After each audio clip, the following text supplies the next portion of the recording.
Joint stock company की अगर हम बात करें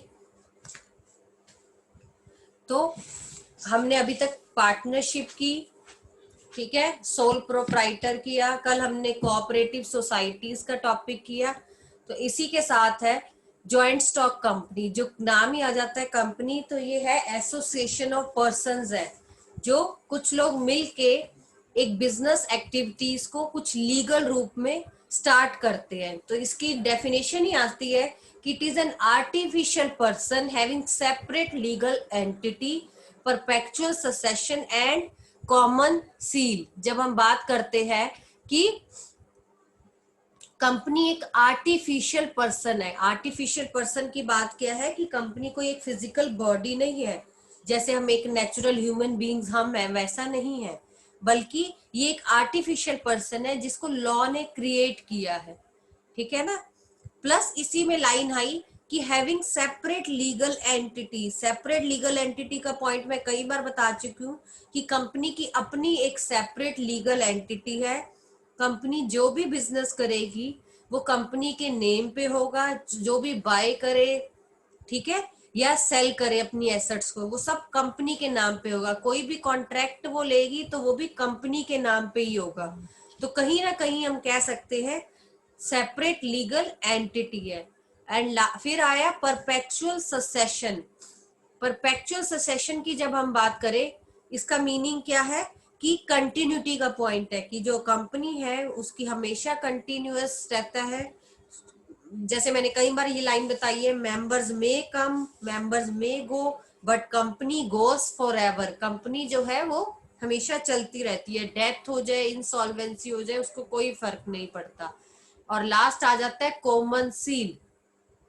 कॉमन सील की जब हम बात करते हैं, कॉमन सील एक टाइप ऑफ स्टैंप है जो हर कंपनी के जो भी एक डॉक्यूमेंट्स होते हैं उन पे लगती है। तो कोई भी डॉक्यूमेंट जिस पे सील ना होगी वो कंपनी के लिए एविडेंस नहीं माना जाएगा, या कंपनी उसको बाइंड नहीं करेगी, अपना नहीं मानेगी। तो ये 4-5 चीजें आपको ध्यान रखनी है। ये डेफिनेशन यही है, company is an artificial person having separate legal existence, perpetual succession and common seal. ये डेफिनेशन है और ये इसके फीचर्स में निकल के आता है।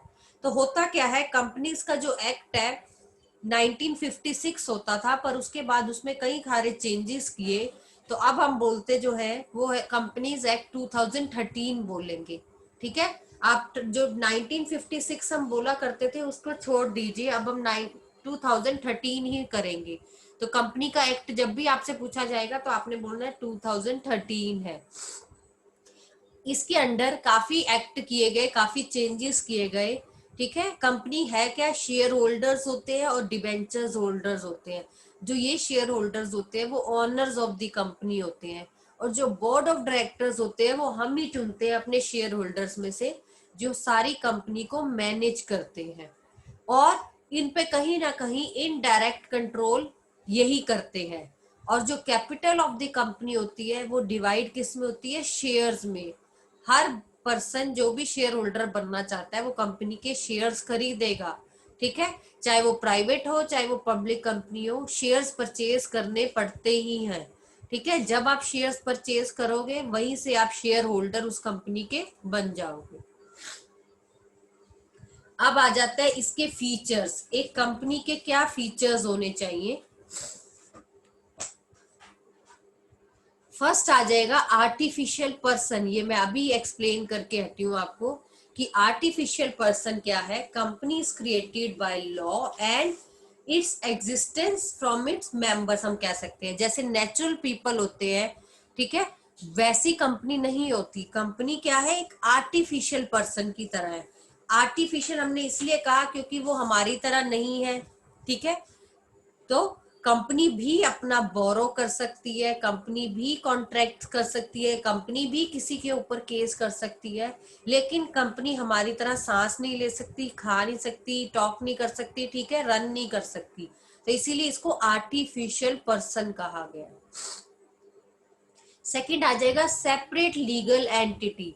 सेपरेट लीगल एंटिटी की जब हम बात करते हैं, ये अभी मैंने पॉइंट बताया, जो कंपनी है वो अपने मेंबर्स से सेपरेट है, मींस उसकी जो एसेट्स और लायबिलिटीज है वो उसके ऑनर से डिफरेंट है।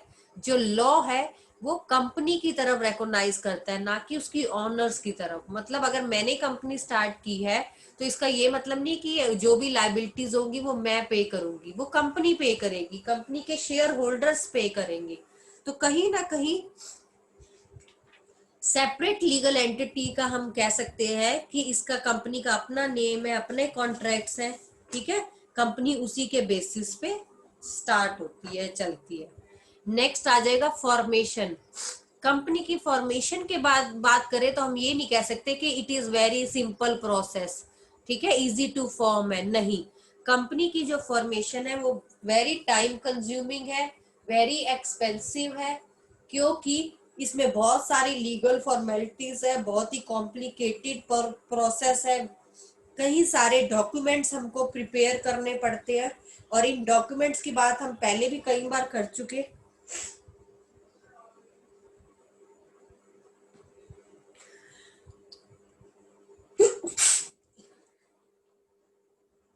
ठीक है, तो इन डॉक्यूमेंट्स की हम बात पहले भी कई बार कर चुके हैं। जो कंपनी है उसके अपने ही इन्वॉल्वमेंट है, अपने ही डॉक्यूमेंट।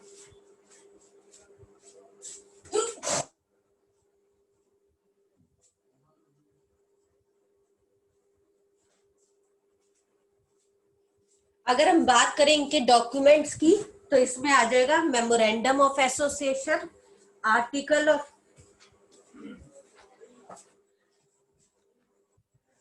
एसोसिएशन,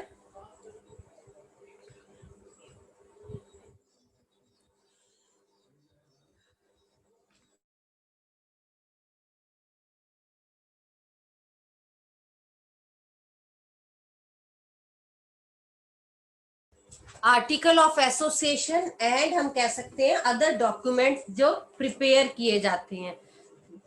जो कंपनीज है उसकी काफी लीगल फॉर्मेलिटीज हैं, स्टेप्स हैं जिनको हमें कंप्लीट करना होता है। जैसे कि हमने पढ़ा ही है, प्रमोटर्स वाला स्टेप है, कमर्समेंट ऑफ बिजनेस है, सर्टिफिकेट ऑफ इनकॉर्पोरेशन है, ये हमने चैप्टर 7 में ऑलरेडी पढ़ा है। तो कहीं ना कहीं कंपनी की जो फॉर्मेशन है, बस इतना याद रखना है, it is time consuming and expensive. Fourth point आ जाएगा परपेचुअल सक्सेशन। जो कंपनी है वो अपना इंडिपेंडेंट काम करती है, ठीक है। कंपनी को क्रिएट भी लॉ करता है और कंपनी को बंद भी कौन करता है, लॉ ही करता है। तो कंपनी अपनी मर्जी से ना तो स्टार्ट हो पाती है ना ही खत्म हो पाती है, अगर हम बात करें। और अगर कंपनी को शुरू करने में इतना टाइम लगता है तो कहीं ना कहीं कंपनी को वाइंडिंग अप करने में भी काफी टाइम कंज्यूमिंग होता है। और इसमें जैसे मैं पहले लाइन बताई, members may come, members may go out, but company will remain there only। तो कोई डेथ हो जाए, कोई इंसॉल्वेंसी हो जाए, इनसैनिटी हो जाए, कंपनी हमेशा रहेगी। नेक्स्ट बात अगर हम कंट्रोल की करें तो कंट्रोल किसका रहेगा, अभी हमने बताया जो मैनेजमेंट और कंट्रोल है वो बोर्ड ऑफ डायरेक्टर्स का रहेगा।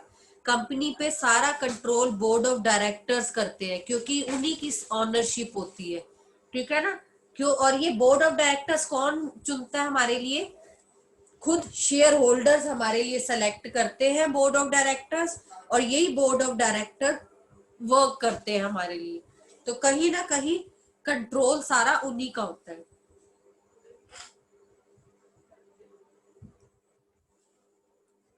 ठीक है। नेक्स्ट आ जाएगा लाइबिलिटी। लाइबिलिटीज की बात करें तो जो कंपनी है उसकी लाइबिलिटी लिमिटेड होती है to the extend of capital contributed. हमने ये बात की थी कि जैसे सोल प्रोप्राइटर और पार्टनरशिप में लाइबिलिटीज अनलिमिटेड हो जाती है, कंपनी में लाइबिलिटी लिमिटेड रहती है। मींस जो भी क्राइटर्स है वो एसेट्स को यूज कर सकते हैं अपने क्लेम्स लेने के लिए, पर वो मेंबर्स से पैसा नहीं मांग सकते, ठीक है, शेयर होल्डर से नहीं मान सकते। इसका आप एग्जांपल भी दे सकते हो। मान लो मैंने कंपनी के शेयर्स खरीदे 20,000 के, ठीक है, तो 20 में से मैं 6,000 ऑलरेडी पे कर चुकी हूँ, तो मैं कितने का और दे सकती हूँ, 14,000 के। मतलब मैं 20,000 के लिए ही लाइबल हूँ, उससे ज्यादा मैं पे नहीं करूंगी। क्यों, क्योंकि मेरी लाइबिलिटी लिमिटेड है। और कोई भी अगर कंपनी को लॉस होता है तो वो कंपनी पे करेगी, कंपनी की एसेट जाएंगी, कंपनी का सब कुछ जाएगा, उससे एक पर्सनल शेयर होल्डर्स का कुछ नहीं जाएगा, वो अपना कंट्रीब्यूट उतना ही करेगा जितना उसने कंट्रीब्यूट के लिए कहा था, जितना उसने कैपिटल कंट्रीब्यूट करने की बात कही थी।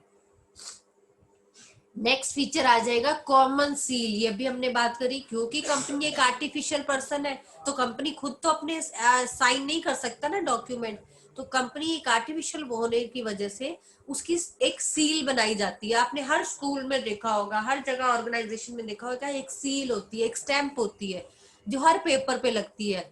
ठीक है, कोई भी स्कूल का डॉक्यूमेंट है, कॉलेज का डॉक्यूमेंट है, उस पे हर उसकी सील लगाई जाती है। तो ऐसे ही सेम है, कोई भी डॉक्यूमेंट है which do not carry the seal of the company is not binding of by the company. Means company अगर उसकी सील नहीं लगी होगी उसके डॉक्यूमेंट्स पे तो कंपनी उसको एक्सेप्ट नहीं करेगी, वो तो कह देगी ये मेरा नहीं है। नेक्स्ट आ जाएगा रिस्क बेयरिंग। रिस्क बेयरिंग की बात करें तो जो भी लॉसेस होंगे वो सारे शेयर होल्डर्स में डिवाइड होंगे। ठीक है, पर इन केस जैसे सोल प्रोप्राइटर और पार्टनरशिप में था, कुछ लोगों को डिवाइड करना पड़ता था लॉसेस, यहाँ पर वो सब नहीं है। अगर कल को फाइनेंशियल डिफिकल्टीज आती है तो जितने भी शेयर होल्डर्स है उनका जितना भी शेयर है वो सब मिलके उसको पे करेंगे। ठीक है, तो एक पर्टिकुलर पर्सन पे उसका वो नहीं आएगा। ठीक है ना, और वो स्प्रेड हो जाएगा लॉस सबको। नेक्स्ट आ जाएंगे मेरिट्स। फीचर सबको क्लियर है? किसी को कोई प्रॉब्लम हो तो पूछ लीजिए। फीचर्स में कोई भी पॉइंट, कंपनी के फीचर्स जो है वो वेरी वेरी इंपॉर्टेंट है, ट्वेल्थ में भी आपको काम आएंगे, यूज होगा। तो आपको अगर अभी भी लगता है कोई पॉइंट मुझे क्लियर नहीं है तो पूछ लीजिए। हाँ जी, क्लियर है सबको अभी?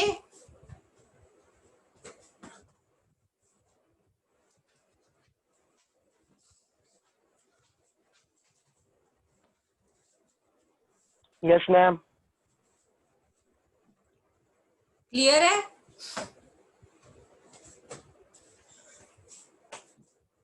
Yes ma'am.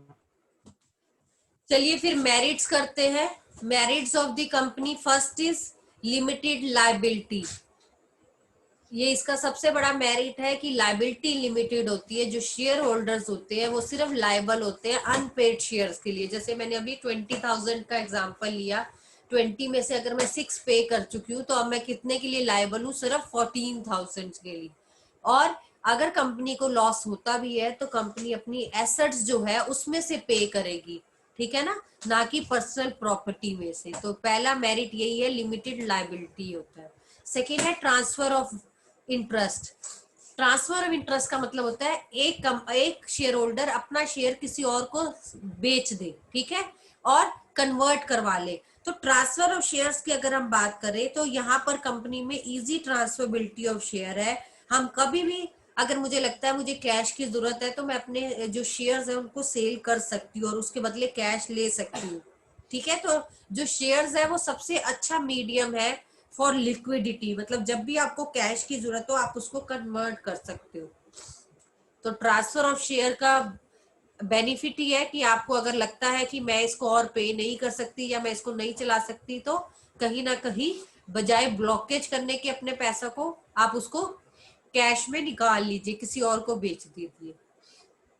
थर्ड आ जाएगा परपेचुअल सक्सेशन। ये अभी हमने उसमें भी किया है कि इसका ये सबसे बड़ा मेरिट है कंपनी का कि कंपनी को कोई इफेक्ट नहीं पड़ता। कोई डेथ हो जाए, रिटायरमेंट हो जाए, इंसॉल्वेंसी हो जाए, इंसैनिटी हो जाए, मेंबर्स आते जाते रहेंगे, लेकिन जो हमारी कंपनी है वो वही के वही रहेगी और कंपनी नहीं बंद होगी। कंपनी कभी बंद होगी? बंद होने को क्या कहेंगे? Winding up. कंपनी तभी वाइंडिंग अप होगी जब एज पर प्रोविजन होगा, जब जैसा प्रोविजन में लिखा होगा वो तभी बंद होगी, नहीं तो नहीं होगी।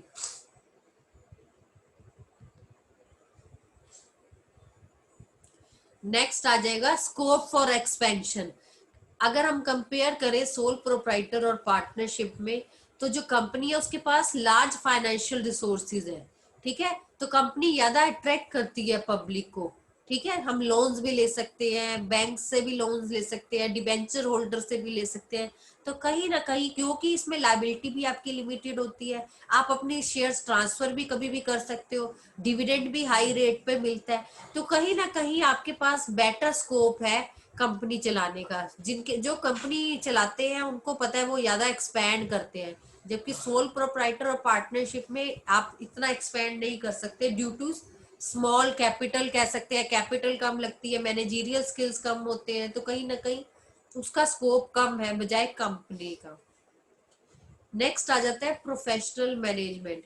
Company can afford to pay higher salaries to specialist and professionals.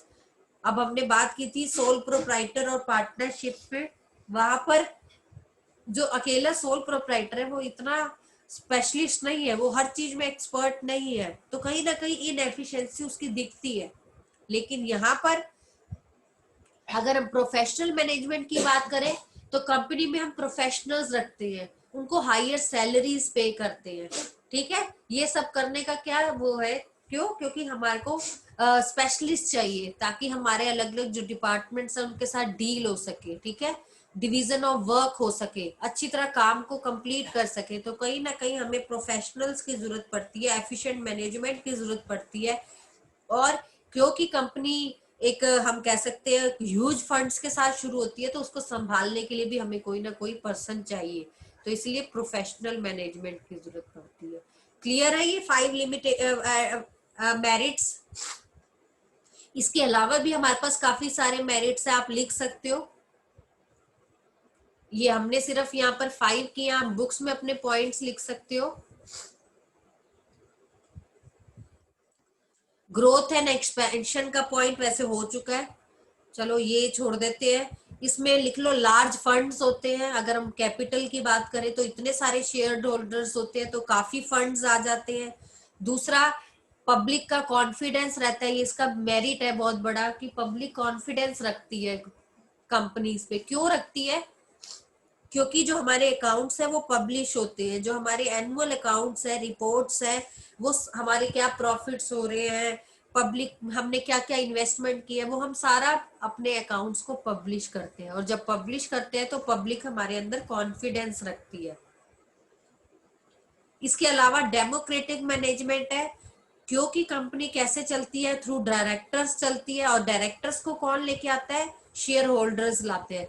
तो कहीं ना कहीं जो भी डिसीजंस होता है वो वोटिंग राइट्स से होता है, तो कहीं ना कहीं शेयर होल्डर्स के पास 1 मैन 1 वोट वाली होती है, जैसे हमने पिछले में भी किया था 1 मैन 1 वोट की बात करें तो हर शेयर होल्डर्स के पास एक ना एक राइट है वोट देने का। ठीक है, तो अगर उसको जहां गलत लगता है तो वहां वो वोट नहीं देता या बताता है अपनी बात। फिर एक और मेरिट निकल के आता है हमारे यहाँ सोशल रिस्पॉन्सिबिलिटी का। जितनी भी लार्ज कंपनीज होती है वो अपनी सोशल रिस्पॉन्सिबिलिटीज को भी निभाती है। कैसे? वेरियस वेलफेयर एक्टिविटीज करके। कैसे कैसे कर सकती है? जैसे स्कूल्स कॉलेजेस में डोनेशंस देके, हॉस्पिटल्स और ट्रेनिंग सेंटर्स को हेल्प करके, कहीं ना कहीं ये सब वर्क करके कंपनी अपना एक कॉन्फिडेंस लेवल इंक्रीज करती है, अपनी अच्छी इमेज बनाती है। तो आप ये भी 2-4 पॉइंट्स ऐड कर सकते हो, जैसे social responsibility, public confidence, large amount of capital. तो ये 3 पॉइंट्स और ऐड कर लीजिए मेरिट्स में।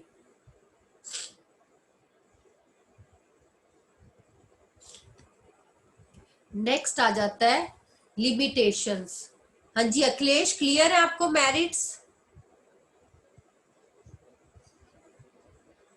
यस मैम, क्लियर है।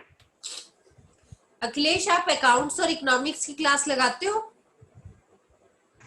यस मैम, लगाता हूँ मैम। आप इस क्लास के बाद निरुपमा मैम से बात कर लेना। वो कह रहे थे अखिलेश आ नहीं रहा मेरी क्लास में, तो मैंने कहा मैं मेरी क्लास में आएगा तो मैं उनको इन्फॉर्म कर दूंगी। आप मेरी ओके मैम। क्लास के बाद मैम से बात कर लेना 2 मिनट, ठीक है? फोन कर लेना उनको याद से। Okay ma'am. नेक्स्ट आ जाएगा limitations of joint stock company. अब कंपनी के कुछ मेरिट्स है तो कुछ डीमेरिट्स भी है। फर्स्ट आ जाएगा कॉम्प्लेक्सिटी इन फॉर्मेशन। कंपनी की जो फॉर्मेशन है वो बहुत ही कॉम्प्लेक्स फॉर्म में है। क्यों? क्योंकि टाइम बहुत लगता है, एफर्ट्स बहुत लगता है, ठीक है, लीगल प्रोसीजर्स बहुत लंबे है, कॉम्प्लिकेटेड है, कई डॉक्यूमेंट्स प्रिपेयर करने पड़ते हैं, वेरियस परमिशंस लेनी पड़ती हैं, कहीं ना कहीं इन सब एक्टिविटीज करने के लिए भी एक्सपर्ट्स रखने पड़ते हैं। आपने देखा है हम प्रमोटर को इसीलिए रखते हैं क्योंकि वो हमारी कंपनी को फॉर्म करवाने में हेल्प करता है, ठीक है, और इसके लिए काफी सारी रजिस्ट्रेशन फीस भी पे करनी पड़ती है। तो कहीं ना कहीं कंपनी की जो फॉर्मेशन है वो बहुत ही कॉम्प्लेक्स है, ठीक है ना, जिसमें टाइम और एफर्ट्स लगते हैं। तो एज कंपेयर्ड अगर हम सोल प्रोप्राइटर और पार्टनरशिप से करें तो कंपनी जो है वो कॉम्प्लेक्सिटी इन फॉर्मेशन है।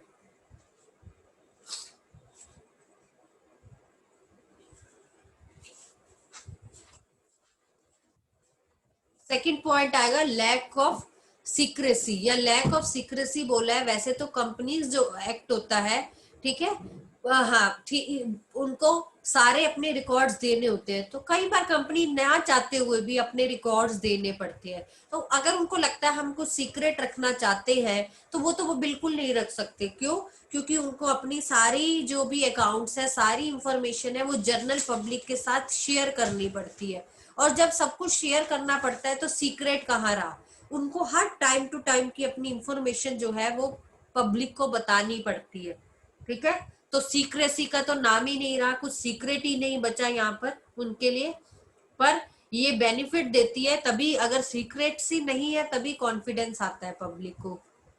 थर्ड आ जाएगा impersonal work environment. Impersonal work environment की अगर हम बात करते हैं तो ऑनरशिप और जो मैनेजमेंट है वो डिफरेंट है। कैसे? कंपनी है शेयर होल्डर्स की, वर्क कौन करता है उस पे? डायरेक्टर्स करते हैं, बोर्ड ऑफ डायरेक्टर्स जिनको हमने अपॉइंट किया होता है। तो कहीं ना कहीं जो काम कर रहा है और जिसकी कंपनी है वो अलग अलग है।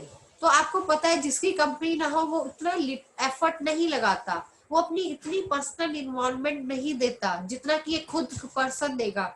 जैसे सोल प्रोप्राइटर और पार्टनरशिप में था, वो उनकी खुद की थी तो वो पूरा 100% अपना देते थे। यहाँ पर क्या है, बोर्ड ऑफ डायरेक्टर्स हमने बनाए हुए हैं तो बोर्ड ऑफ डायरेक्टर्स ही देखेंगे। तो इतनी अगर बड़ी कंपनी हम कहें, लार्ज साइज ऑफ कंपनी है, तो उसके लिए वो डिफिकल्ट हो जाता है। और फिर हमें अगर अपने एम्प्लॉयज और राइटर्स के साथ कुछ रिलेशन बनाना है तो हम वो मेंटेन नहीं कर पाते। क्यों? क्योंकि बोर्ड ऑफ डायरेक्टर्स उनके साथ डील करते हैं। तो कहीं ना कहीं ये एक इंटरफेरेंस रहता ही रहता है, और कहीं ना कहीं वर्क एनवायरनमेंट हमारा जो है वो चेंज हो जाता है। क्लियर है? नेक्स्ट आ जाएगा न्यूमरस रेगुलेशंस। जो कंपनी की फंक्शनिंग है उसमें काफी प्रोविजंस और रिस्ट्रिक्शंस है। ऑडिटिंग करवाओ, वोटिंग राइट्स लो, रिपोर्ट्स तैयार करो, डॉक्यूमेंट्स प्रिपेयर करो, कई तरह के सर्टिफिकेट्स बनवाओ। तो कहीं ना कहीं इतनी सारी चीजें, इतना सारा कुछ करने के लिए हमें फ्रीडम की जरूरत होती है और वो हमें नहीं मिल पाती, और इतना टाइम, मनी और एफर्ट वेस्ट हो जाता है। जैसे सेबी की परमिशन लेनी पड़ती है, रजिस्ट्रार के पास जाना पड़ता है, तो इतनी सारी लीगल फॉर्मेलिटीज है जो कि कंप्लीट करना एक नॉर्मल पर्सन के लिए मुश्किल हो जाता है। तो इसीलिए कंपनी को बनाना, स्टार्ट करना और एक्सपैंड करना टफ हो जाता है। नेक्स्ट आ जाएगा delay in decision making. Delay in decision making के बात अगर हम करें तो कंपनी में सारे डिसीजंस है वो शेयर होल्डर्स सिर्फ वोटिंग राइट करते हैं, सारे डिसीजंस बोर्ड ऑफ डायरेक्टर्स लेते हैं। और जब बोर्ड ऑफ डायरेक्टर्स डिसीजन लेते हैं तो वो आपस में एक दूसरे से मैनेज करते रहते हैं, टॉप मिडल से, मिडल लोअर लेवल से। तो कहीं ना कहीं कम्युनिकेशन या अप्रूवल्स लेने में टाइम बहुत ही लग जाता है, और कई बार एक छोटा सा डिसीजन लेने में भी बहुत डिले हो जाती है।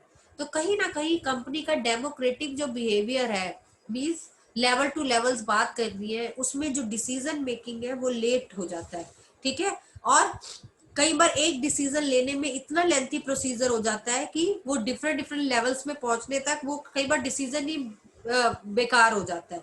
तो डिसीजंस को इम्प्लीमेंट करना अपने आप में एक लेंथी प्रोसीजर है। तो कंपनी में हम कह सकते हैं कि जो डिसीजन मेकिंग है वो बिल्कुल भी फास्ट नहीं है as compare to sole proprietor and partnership. Next आ जाएगा ओलिगार्की मैनेजमेंट। जो कंपनी की थ्योरी है, हम कह सकते हैं कंपनी जो है वो डेमोक्रेटिक इंस्टीट्यूशन पे चलता है। क्यों? क्योंकि बोर्ड ऑफ डायरेक्टर्स रिप्रेजेंट करते हैं और कहीं ना कहीं वो इन्फ्लुएंस करते हैं, वो कंट्रोल करते हैं बिजनेस करने में। और सेटअप हमने ऐसे दिखाया है कि वो पेपर पे है कि कंपनी हमारे नाम है, लेकिन सारा करता कौन है काम? बोर्ड ऑफ डायरेक्टर्स करते हैं। कंट्रोल किनका है? बोर्ड ऑफ डायरेक्टर्स का है। तो जो भी डिसीजन लेने हैं वो बोर्ड ऑफ डायरेक्टर्स कई बार अपनी मर्जी